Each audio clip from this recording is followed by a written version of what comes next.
नमस्कार दोस्तों, मेरा नाम है अशोक। आप देख रहे हो अशोक एडवाइस।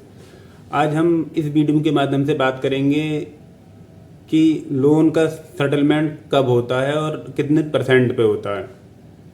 अब ये पूरी जानकारी देखने के लिए आपको अगर मेरा वीडियो अच्छा लगे तो वीडियो को लाइक करें और प्लीज़ मेरे चैनल को सब्सक्राइब करें। मैं बहुत से लोगों की हेल्प करना चाह रहा हूँ जो भी मल्टीपल लोन या क्रेडिट कार्ड में फंसे हुए हैं। अगर आप मेरे चैनल को सब्सक्राइब करेंगे तो मुझे थोड़ा सा और मोटिवेशन मिलेगा। मैं कुछ वीडियोस और बनाऊंगा जिससे कुछ लोगों की हेल्प हो सके। तो अब बात आती है कि लोन का सेटलमेंट कितने परसेंट में और मतलब कब। पहले तो मैं यही बोलना चाहूँगा, ये लोन का जंजाल बहुत बुरा होता है। आप इसमें ना फंसें तो बहुत ही अच्छा है। जब आपके पास पैसे हों तो आप इनके पैसे दे दीजिए, नहीं है तो अपनी लीगल तरीके से बात रखिए।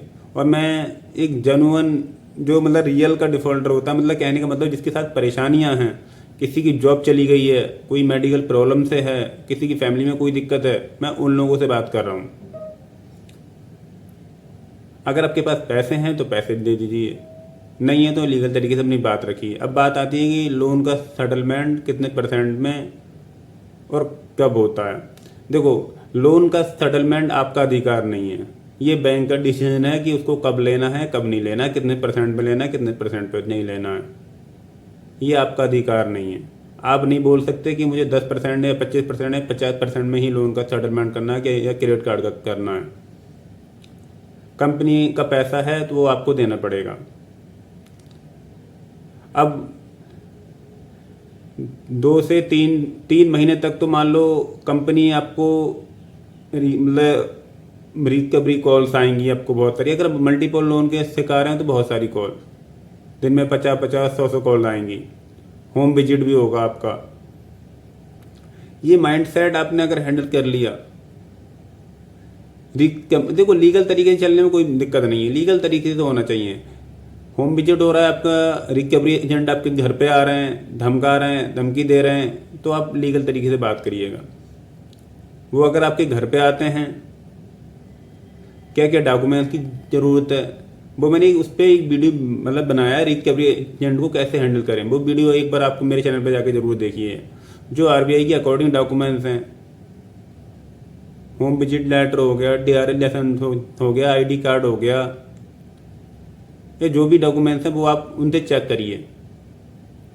अगर वो उनके पास नहीं है तो बात करने की ज़रूरत ही नहीं है। इंटीमेशन लेटर का एक अलग बात है, वो हम उस पर कभी और चर्चा करेंगे। और जितनी भी बात करनी है आपको, वो एक फ़ोन की मतलब रिकॉर्डिंग, जैसे वो आपको मिलते हैं फिर आपके घर पे आते हैं तो एक फ़ोन की रिकॉर्डिंग आप ऑन कर लीजिए, उसके अकॉर्डिंग ही आप अब बात करिएगा उनसे। बगैर रिकॉर्डिंग के बात करने की ज़रूरत ही नहीं है। अगर वो डॉक्यूमेंट सब हैं तो वो जेन्युइन है, आप उनसे बात कर सकते हो। और ये डॉक्यूमेंट नहीं है तो आपको उनसे बात करने की कोई ज़रूरत नहीं है। अब बात आती है सेटलमेंट की। जब तक आपका लोन एनपीए नहीं होगा, सेटलमेंट नहीं हो सकता। और सेटलमेंट भी आपका अधिकार नहीं है, बैंक का है, वो कब दे या कब ना दे। कोई रिकवरी वाला बोलता है कि आप एक ईएमआई जमा करा दो, अगले महीने में आपके सेटलमेंट करा दूंगा। तो आप देख लो फिर करके, अगर वो ऐसा बोल रहा है तो मेरी समझ से तो गलत बोल रहा है वो। कभी ऐसे बहकावे में नहीं आना है। आपको कोई परेशानी है ना, आपके घर में कोई दिक्कत है, आपके घर में कोई मेडिकल प्रॉब्लम है, आपकी जॉब चली गई, तब इस मल्टीपल लोन डिफॉल्ट या क्रेडिट कार्ड में फंसे हो ना। आप जानबूझ के तो नहीं करा है। और मैं भी ये बोलूँगा भाई, जानबूझ के नहीं करना है ऐसा। जो जानबूझ के करेगा उसे तो कोई बचा ही नहीं सकता आपको। अब आपने कंपनी को प्रायर नोटिस भेजा है या नहीं भेजा है, उस बात पे भी डिपेंड करता है। आप कंपनी को प्रायर नोटिस जरूर भेजें, जैसे कंपनी को आपके मतलब कंडीशन के बारे में पता चल सके।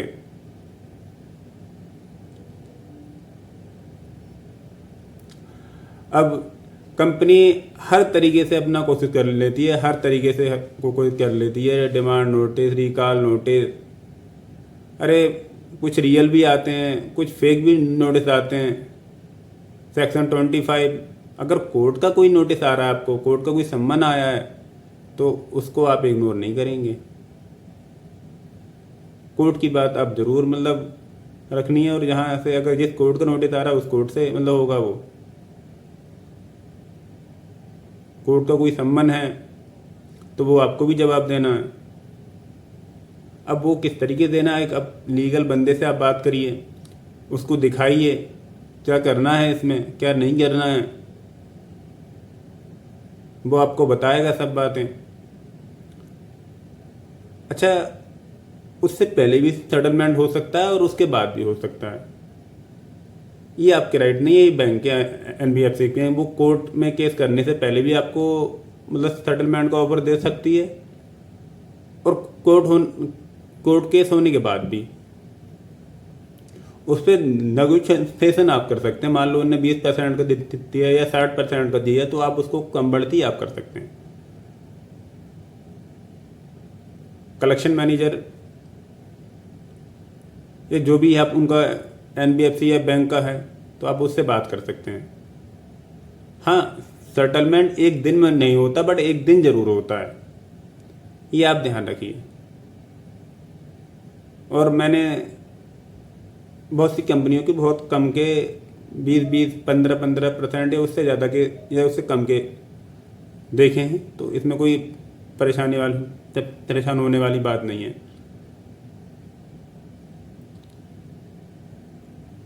क्रेडिट कार्ड में कुछ के 15% से ऊपर भी होते हैं, 1-8% कोई कम भी होता है। ऐसे पर्सनल लोन में कोई 20% या उससे ज़्यादा या थोड़ा बहुत उससे कम।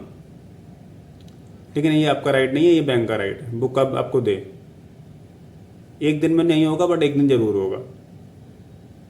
तो आप इस चीज़ को ध्यान रखें और परेशान होने वाली बात नहीं है। आपकी मतलब पारिवारिक स्थिति ऐसी है तभी आप ऐसा करना चाह रहे हो, वरना आप कंटिन्यू रखते।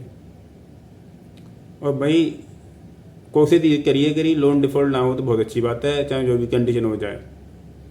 और हो अगर लोन मल्टीपल है या कुछ भी है, लोन डिफ़ॉल्ट हो गए तो लीगल तरीके से अपनी बात रखिए आप। धन्यवाद।